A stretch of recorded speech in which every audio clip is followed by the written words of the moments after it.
নমস্কাৰ। হিংসাৰ অগণি, ঘৰে ঘৰে নামঘৰ, মন্দিৰ মছজিদ, অহৰ্নিশে তাত ঈশ্বৰ সেৱা চলে। তথাপি কিয় বাৰু মানুহৰ হৃদয়ত এতিয়াও হিংসাৰ অগ্নি জ্বলে? চৌকাষে হত্যাকাণ্ড, লুণ্ঠন, অপহৰণ, ফুল কমলীয়া কিশোৰীৰ ওপৰতো চলে ধৰ্ষণ, সন্ত্ৰাসবাদৰ ভয়াৱহ ভাবুকি, নিৰীহ মানুহৰ ওপৰতো অযথা গুলীবৰ্ষণ। তেজেৰে ৰাঙলী হয় মোৰ অসমীয়া আই, ৰাঙলী হয় দুটি চৰণ। পথে প্ৰান্তৰে শিয়াল কুকুৰৰ দৰে মানুহে ভুগিছে আজি নিশ্চিত মৰণ।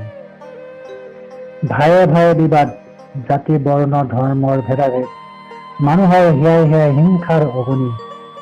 ভীষণ সংকট আৰু অনিশ্চয়তাৰ মাজত মানুহে কটাই কাল, কটাই বিনিদ্ৰ ৰজনী। হে আকাশ, দিয়া মোক প্ৰাণৰ আশ্বাস, বন্ধ হওক তেজৰ ফাকুগুৰি খেলা।